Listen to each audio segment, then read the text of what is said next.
తహసీల్దార్గా పనిచేస్తున్నాడు రవి. భార్య అమూల్య కుమారుడితో శారదానగర్లో నివాసం ఉంటున్నాడు. నిన్న సాయంత్రం డ్యూటీ నుంచి వచ్చేసరికి ఈ ఘోరం జరిగినట్లుగా తెలుస్తుంది. ఎంత ట్రై చేసినప్పటికీ భార్య తలుపులు తీయకపోవడంతో కిటికీలోంచి చూశాడు ఆ భర్త. లోపల ఉన్నటువంటి ఆ ఘటన చూసి ఒక్కసారిగా కుప్పకూలిపోయాడు. మంచంపై రక్తపు మడుగులో కుమారుడి మృతదేహం కనిపించింది. ఆపై తాను కూడా ప్రాణం తీసుకున్నట్లుగా కనిపించింది అమూల్య. కుటుంబ కలహాలే కారణం అంటూ పోలీసులు అనుమానిస్తున్నట్లుగా తెలుస్తోంది. ఈ కేసు ఇప్పటికే విచారణ చేస్తున్నారు పోలీసులు. కుటుంబ సభ్యుల్ని బంధువుల్ని విచారిస్తున్నట్లుగా తెలుస్తోంది. అయితే ఎప్పట్లాగానే ఆఫీస్కి వెళ్ళాడు భర్త. సాయంత్రం తిరిగి వచ్చాడు. ఎంత డోర్ నాక్ చేసినా సరే డోర్ ఓపెన్ చేయడం లేదు భార్య. ఏం అర్థం కాక ఎందుకు అసలు ఇంట్లో ఉన్నారా లేరా అర్థం కాలేదు. చూస్తే లోపల డోర్ పెట్టుకున్నట్లు కనిపిస్తుంది, లోపల గడియ పెట్టినట్లు కనిపిస్తుంది, అర్థమవుతుంది. ఒకవేళ నిద్రపోతున్నారా అంటే ఇంతసేపు ఏం చేస్తున్నారా అన్న అనుమానం వచ్చింది. అప్పటికే వచ్చి విండోలోంచి వెళ్ళి తొంగి చూస్తే మంచం మీద భర్త చూసినటువంటి ఆ దృశ్యానికి అతను అక్కడికక్కడే కుప్ప కూలిపోయినట్లుగా తెలుస్తోంది. తన కొడుకు రక్తపు మడుగులో పడి ఉండడాన్ని అతను చూశాడు. ఆ తర్వాత ఆ భార్య కూడా ప్రాణాలతో లేకుండా విగత జీవిగా పడి ఉండడాన్ని గమనించినట్లుగా తెలుస్తోంది. మీరు స్క్రీన్లో చూస్తున్నారు ఆ కుటుంబం.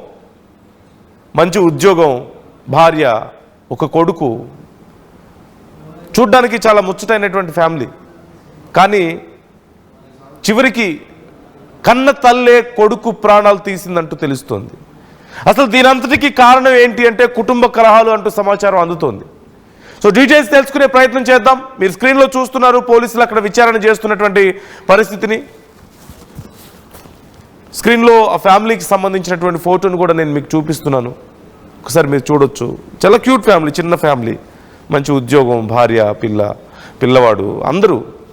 కానీ కుటుంబ కలహాలతో ఆ క్షణిక ఆవేశంతో చివరికి తన ప్రాణాలు తీసుకుందే కాక కొడుకు ప్రాణాలను కూడా తీసింది ఆ తల్లి. డీటెయిల్స్ తెలుసుకుందాం.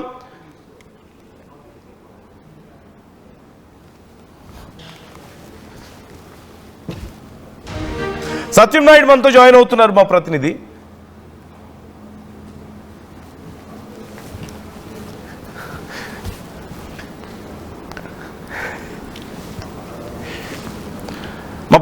చలనాయుడు మనతో జాయిన్ అవుతున్నారు. మరిన్ని డీటెయిల్స్ తెలుసుకునే ప్రయత్నం చేద్దాం. చలనాయుడు, డీటెయిల్స్ ఎలా ఉన్నాయి అంటే కన్న తల్లే కొడుకు ప్రాణాలు తీయడం ఏంటి? ఒకవేళ కుటుంబ కలహాలే ఉండుండొచ్చేమో, బట్ ఇంత దారుణానికి ఎందుకు పాల్పడింది? పోలీసులు ఏం చెప్తున్నారు? ఆ భర్త పరిస్థితి ఏంటి ఇప్పుడు? అతను ఏమైనా చెప్తున్నాడా డీటెయిల్స్? చేసినందు మొత్తం మీద అయితే మాత్రం ఈ సంఘటన అనేది చాలా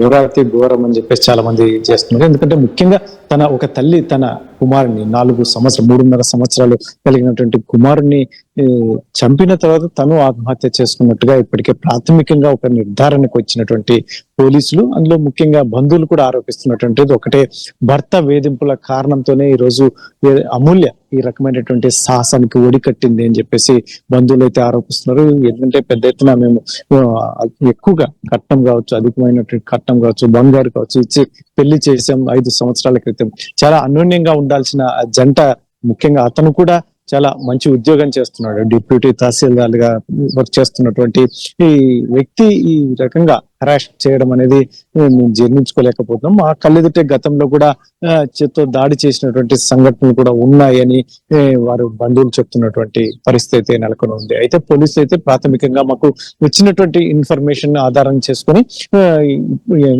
పూర్తి వివరాలు ఎంక్వైరీలో తేలుతాయి. అయితే పోస్ట్ మార్టం ఈ రోజు అయితే పోస్ట్ మార్టంకి ఇప్పుడే పోలీసులు మొత్తం ఎంఆర్ఓ తహసీల్దార్ సమక్షంలో కూడా ఇక్కడ పోస్ట్ మార్టం కూడా ఇప్పుడే ప్రారంభమైంది. అయితే పూర్తిగా అక్కడ భావిస్తున్నది అయితే ఆ చిన్నారిని చంపి తను ఒకటి ఆత్మహత్య చేసుకుంటే తన చిన్నారి దిక్కులేని వారిగా అవుతారనే ఉద్దేశంతోనే తను ఆలోచన చేసి ఈ రకమైనటువంటి దుస్సాహసానికి పాల్పడి ఉండవచ్చు అని చెప్పేసి ప్రాథమికంగా అక్కడ స్థానికులు కావచ్చు, బంధువులు కావచ్చు, ఇప్పటికే ఒక నిర్ధారణకు వచ్చారు. అయితే ఇప్పుడున్న సిచ్యువేషన్ లో ముఖ్యంగా ఆ భర్త హరాస్మెంట్ చేసినటువంటి నేపథ్యంలోనే ఈ అమూల్య ఇంతటి సాహసానికి ఒడికట్టింది అని చెప్పేసి బంధువులు ఆరోపిస్తున్నారు. ఇటువంటి పరిస్థితుల్లోనే మాకు న్యాయం జరగాలి అని చెప్పేసి పోలీసులు కావచ్చు, అంటే ఇక్కడికి పోస్ట్ మార్టానికి వచ్చినటువంటి తహసీల్దార్ని కావచ్చు, వారు రోధిస్తూ వేడుకుంటున్నటువంటి నేపథ్యం నందు అయితే ఈ పూర్తి వివరాలు అయితే మాత్రం మాకు ఎంక్వైరీ జరుగుతుంది, ఒకవైపు ఎంక్వైరీ జరుగుతుంది, మరోవైపు పోస్ట్ మార్టం రిపోర్ట్, ఈ రెండింటిని కూలంకషంగా మేము పరిశీలించిన తర్వాతనే ఏంటి అనేది పూర్వాపరాలు వెల్లడించడానికి వీలవుతుందని నగర డిఎస్పీ ఇప్పటికే చెప్పారు.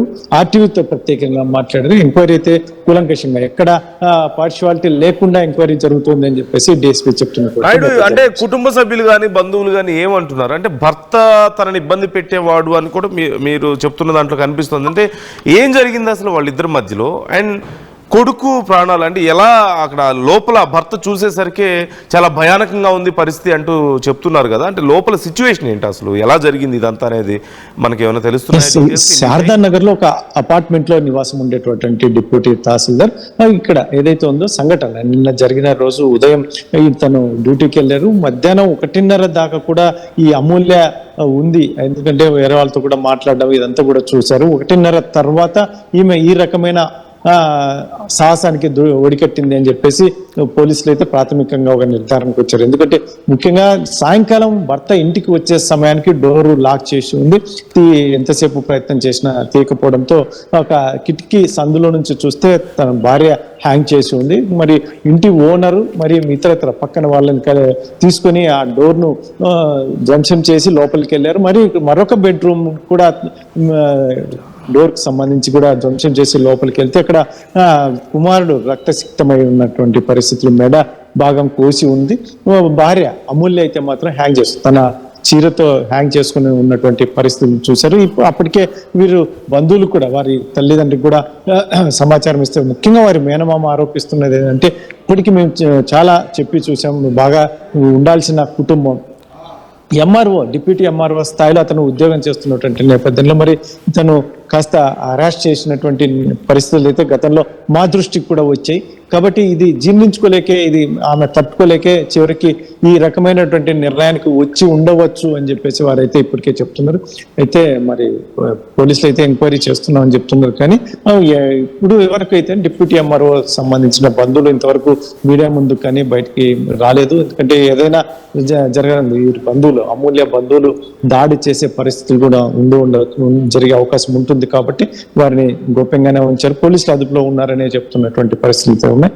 మొత్తానికి అయితే అమూల్య తన కొడుకును సహస్రను చంపి ఆత్మహత్య చేసుకోవడం అనేది చాలా హృదయ విదారక సంఘటన. ఇటీవల కాలం మొన్ననే చూసాం, ఒక కదిరి నియోజకవర్గంలో మామ సొంతం ఏదైతుందో ఒక మామ వరుస అయ్యేటువంటి వ్యక్తి తన కొడుక్కి ఆరోగ్యానికి డబ్బులు ఇవ్వలేదని చెప్పేసి ఒక అబ్బాయిని 4 ఏళ్ల చిన్నారిని కిడ్నాప్ చేసి కూడా హత్య చేసినటువంటి ఉదంతం మర్చిపోకముందనే మరొక సంఘటన, తన కొడుకుని తల్లి ఈ రకమైనటువంటి దుస్సాహసానికి ఒడికడుతుందని ఎవరు ఊహించినటువంటి పరిస్థితులు. ఎందుకంటే తను చనిపోతే తన బిడ్డ అనాథ అవుతుంది, అనాథ కాకూడదనే ఉద్దేశంతోనే ఈవిడ ఆలోచన చేసి ఆ రకమైన చర్యకు పాల్పడి ఉండవచ్చు అని ఇప్పటికీ ప్రాథమికంగా ఒక నిర్ధారణకు వచ్చారు.